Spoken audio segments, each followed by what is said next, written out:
အားလုံးပဲမြင်ကြပါပါဒီနေ့ကတော့ Andu ဆိုမတိုမဲရဲ့အခန်း6ရဲ့9ရက်မြောင်းလေးကိုသင်ပေးမှာပါအခန်း6ရဲ့9ရက်မြောင်းလေးမှာဆိုလို့ရှိရင်ဘာအကြောင်းအရာတွေစပြီးတော့သင်ရမလဲဆိုရင်ကြည့်အောင်အဲ့တော့ကခိမတ်တေအီတို့နော်ခိမတ်တေအီတို့ခိမတ်တေအီတို့ဆိုတဲ့အိဗယ်ကဒီမှာကြည့်အောင်နောင်နီခိမတ်တေအီတို့မှတ်ပါမယ်နော်နောင်နီခိမတ်တေအီတို့နော်နောင်မှာကျင်းသေးတယ်ဆိုတဲ့အိဗယ်ပေါ့နောင်နီခိမတ်တေအီတို့နောင်မှာကျင်းသေးတယ်ဆိုတဲ့အိဗယ်ပါကဲအဲ့တော့ကြည့်အောင်ဒီမှာဆိုလို့ရှိရင်ခါဆွနီခမတ်တေအီတို့ဆိုတော့နိုင်မှာကျင်းသေးတယ်ခါဆွနီခမတ်တေအီတို့နိုင်မှာကျင်းသေးတယ်ခါဆွနီခမတ်တေအီတို့နိုင်မှာကျင်းသေးတယ်ဆိုတဲ့အိဗယ်အဲ့တော့အာနိုချင်းမူကအဲ့တော့ဒီအသင်းဟာဆိုလို့ရှိရင်ခါဆွနီခမတ်တေအီတို့ဆိုတော့နိုင်မှာကျင်းသေးတယ်ဆိုတဲ့အိဗယ်ပါအဲ့တော့သူကဘာနဲ့တူမှာလဲဆိုတော့ခိတိုနဲ့တူရနော်ခိတိုခါဆွနဲ့တူရအဲ့ကျင်းသေးပေါင်းနိုင်မယ်ဆိုတဲ့အိဗယ်ပေါ့နော်ဟုတ်ပြီအဲ့တော့နောက်တစ်ကြောင်းကိုလေ့လာကြည့်အောင်နောက်တစ်ကြောင်းကကြတော့ကခရဲကားတွေရပ်တာနေချီကိုင်းနိုင်เนาะချီကိုင်းနိုင်အဲ့တော့သူကဒီမှာကြည့်အောင်ငါတို့ကကြာဒီမှာခိမတ်တေအီဒူလို့ပြောထားတယ်အောက်မှာလည်းသူကချီကိုင်းနိုင်ဆိုတဲ့အဓိပ္ပာယ်အတူတူပဲနောက်တစ်ခုကကြာတော့က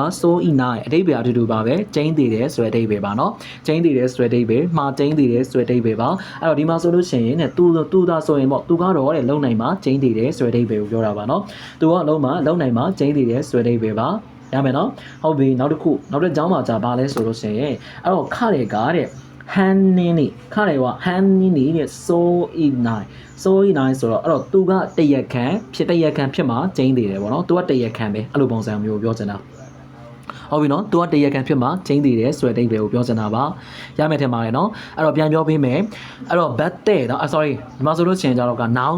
နီခိမတ်တဲ့အီတို့ noun နီခိမတ်တဲ့အီတို့ဆိုလို့ရှိရင် noun မှာကျင်းသေးတယ်ဒါသူကတော့အပြောစကားမှာပုံများတယ်ပေါ့နော်အပြောစကားမှာသုံးတာများတယ်သူကကြတော့ကချီကားဤနိုင်ရတဲ့အဓိပ္ပာယ်ကတော့မှာကျင်းသေးတယ်ဆိုတဲ့အဓိပ္ပာယ်ပဲနောက်ကကြတော့ကဆိုဤနိုင်ကလည်းမှာကျင်းသေးတာပဲအဲ့တော့ဆိုဤနိုင်ကကြတော့သူကဘယ်လိုပြောရမလဲပြင်းထန်တဲ့စကားပေါ့နော်အဲ့လိုနေရာမှာသုံးတယ်အရေးသားတွေမှာပို့ပြီးသုံးတာပေါ့နော်ဟုတ်ပြီကဲအဲ့တော့ကြည့်အောင်အဲ့တော့ဒီမှာဆိုရင်ခါဆွနီခိမတ်တေအီတို့ခါဆွနီခိမတ်တေအီတို့ဆိုလို့ရှိရင်နိုင်မှာကျင်းသေးတယ်ခါဆွနီခမတ်တေအီတို့ခိမတ်တေအီတို့နိုင်မှာကျင်းသေးတယ်အော်ချင်းမကအဲ့ဒီအသင်းကခါဆွနီခမတ်တေအီတို့နိုင်မှာကျင်းသေးတယ်ခါတွေကယတ်တာနိချီကိုင်းနာသူကလုံနိုင်မှာကျင်းသေးတယ်ဟုတ်ပြီနော်သူကလုံနိုင်မှာကျင်းသေးတယ်နောက်တစ်ခုကကြတော့ကအဲ့တော့ခါတွေကသူကတဲ့ဟန်နီနီဆိုရင်နာသူကတရက်ခံဖြစ်မှာကျင်းသေးတယ်သူကတရက်ခံပဲပေါ့အဓိပ္ပာယ်ရတော့နော်ဟုတ်ပြီအဲ့တော့နောက်တစ်ခုကိုတွားရအောင်နောက်တစ်ခုရဲ့အဓိပ္ပာယ်ကကြာပါလဲဆိုလို့ရှိရင်အဲ့တော့တိုဝနော်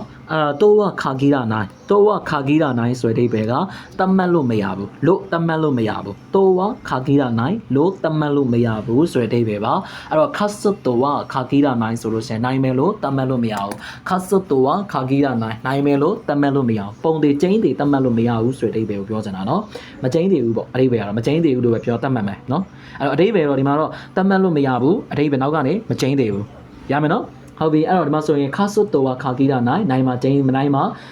နိုင်မယ်လို့ပုံသေးတတ်မှတ်လို့မရဘူးเนาะနိုင်မယ်လို့တတ်မှတ်လို့မရဘူးဟုတ်ပြီအဲ့တော့နောက် rebon လေးကိုဖတ်ကြည့်အောင်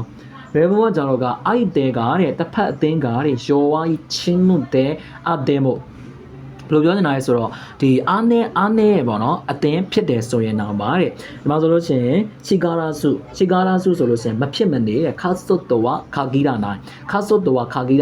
နိုင်မယ်လို့တော့တတ်မှတ်လို့မရဘူးသူပြောရတဲ့ဗျာအသင်းနှစ်ခုတစ်ဖက်အသင်းကဘယ်လောက်ပဲဖြစ်ဖြစ်နေအားနဲ့ဘယ်လိုပြောမလဲတစ်ဖက်အသင်းကအားနဲ့တဲ့အသင်းဖြစ်နေတယ်ဆိုတော့မှဒါနိုင်မယ်လို့နောက်တစ်ဖက်အသင်းကိုနိုင်မယ်လို့ပုံစံတတ်မှတ်လို့မရ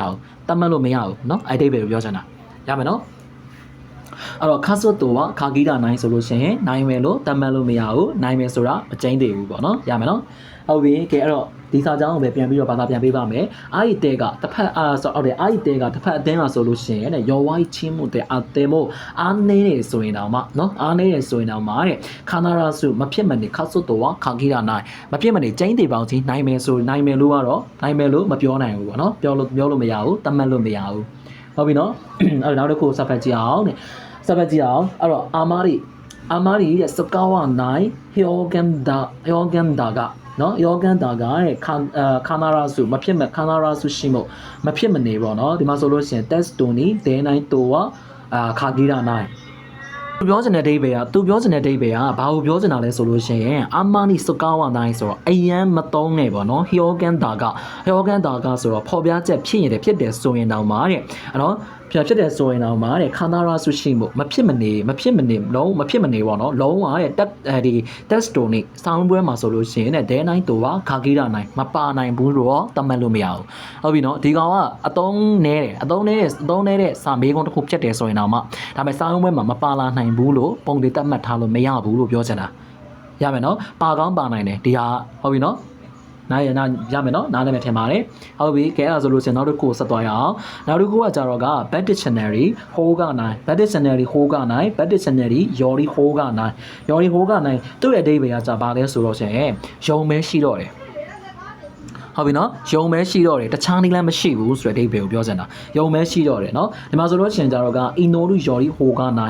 င်ဆိုတော့စူတောင်းယုံမဲရှိတော့တယ်အီနိုလူကကြတော့ကစူတောင်းတာလေစူတောင်းတော့ယော်ရီဟိုးကနိုင်ဆိုတာကယုံမဲရှိတော့တယ်ဆိုတော့ဒီမှာဆိုလို့ရှင်အီနိုလူယော်ရီဟိုးကနိုင်ဆိုလို့ရှင်စူတောင်းယုံမဲရှိတော့တယ်လို့ပြောတာဖြစ်ပါတယ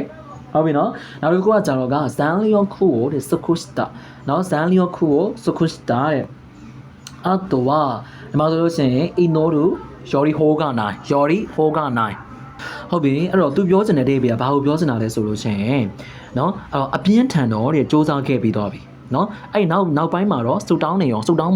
ယုံပဲရှိတော့တယ်เนาะစူတောင်းနေဖို့ပဲရှိတော့တယ်ပေါ့နော်သူလုံနိုင်တဲ့လောက်ကိုတော့လုံခဲ့ပြီးတော့ပြီเนาะတကယ်ဖြစ်လာမလားမဖြစ်လာဘူးလားဆိုတာကတော့စူတောင်းနေအောင်ပဲရှိတော့တယ်လို့ပြောချင်တာရမယ်နော်ဟုတ်ပြီကဲအဲ့ဒါဆိုရင်နောက်ထပ် grammar တစ်ခုနောက်ထပ်စာကြောင်းတစ်ကြောင်းစပ်ပြီးလေ့လာကြည့်အောင်နောက်မိုးအတော်နေပါတဲ့မော့တော်ရဲနိုင်เนาะမော့တော်ရဲနိုင်နောက်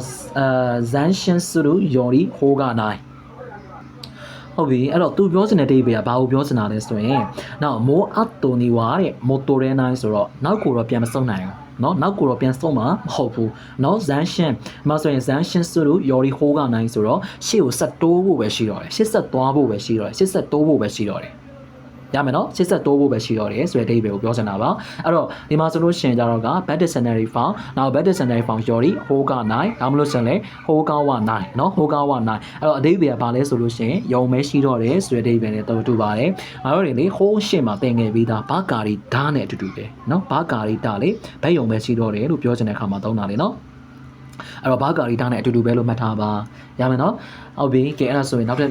်ထပ် grammar တစ်ခုကိုကြည့်အောင်နောက်ထပ် grammar တစ်ခုကကြတော့ကဘာလဲဆိုလို့ရှိရင်နောင်နီဟိုးကနာလာနိုင်နောင်နီဟိုးကနာလာနိုင်ဆိုတဲ့အဓိပ္ပာယ်ကနောင်မဲဖြစ်တယ်ဆိုတဲ့အဓိပ္ပာယ်တခြားကတော့မဟုတ်ဘူးနောင်မဲဖြစ်တယ်ဆိုတဲ့အဓိပ္ပာယ်ကိုပြောချင်တဲ့အခါမှာသုံးပါတယ်ဟုတ်ပြီကဲအဲ့ဒါဆိုလို့ရှိရင်ကြည့်အောင်ဒိုးလျော်ခုံတော့တဲ့ခေကနေဟိုးကနာလာနိုင်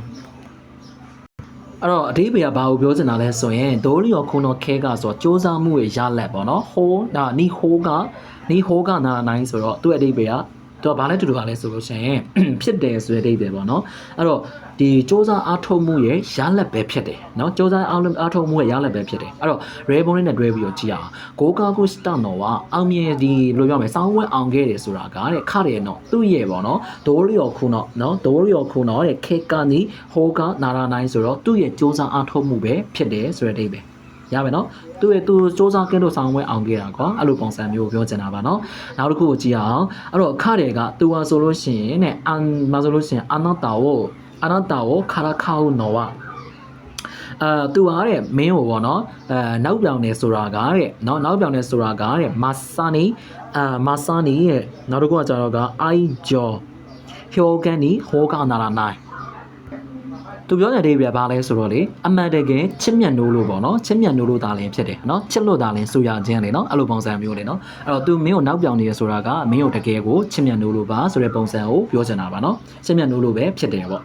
ဟုတ်ပြီကဲအဲ့ဒါဆိုလို့ချင်းအဲ့တော့ပြန်ပြီးတော့ပြောပြပေးမယ်အဲ့တော့ဒိုးလျော်ခုနော်ခေကောင်းဒီဟိုးကနိုင်ဒိုးလျော်ခုနော်ခေကောင်းဒီဟိုးကနိုင်အောင်မြင်မှုရဲ့ရလဒ်ပဲဖြစ်တယ်ဒိုးလျော်ခုနော်ခေကောင်းဒီဟိုးကနိုင်အောင်မြင်မှုရဲ့ရလဒ်ပဲဖြစ်တယ်ရမယ်နော်တခြားဟာမဟုတ်ဘူးဆိုတဲ့အဓိပ္ပာယ်ကိုပြောတာပါအဲ့တော့နောင်နီဟိုးကနိုင်ရဲ့အဓိပ္ပာယ်ကနောင်မဲဖြစ်တယ်ဆိုတဲ့အဓိပ္ပာယ်ကိုပြောတာပါအဲ့တော့ဒိုးလျော်ခုနော်ခေကောင်းဒီဟိုးကနိုင်အဲ့တော့အောင်မြင်မှုရဲ့ရလဒ်ပဲစ조사မှုရဲ့ရလဒ်ပဲဖြစ်ပါတယ်စ조사မှုရဲ့ရလဒ်ပဲဖြစ်ပါတယ်ဟုတ်ပြီနောက်တစ်ခုကကြတော့ကခါဆွန်နီခီမာတဲ့အီဒိုဆိုတော့နိုင်မှာကျင်းနေတယ်ခါဆွန်နီခီမာတဲ့အီဒိုနိုင်မှာကျင်းနေတယ်နောက်ခါဆွတ်တော်ကခါဂီရနိုင်ဆိုတော့နိုင်မယ်လို့တတ်မှတ်လို့မရဘူးနိုင်မယ်လို့ပုံသေးပြောလို့မရဘူးဆိုတဲ့အဓိပ္ပာယ်ကိုပြောတာပါ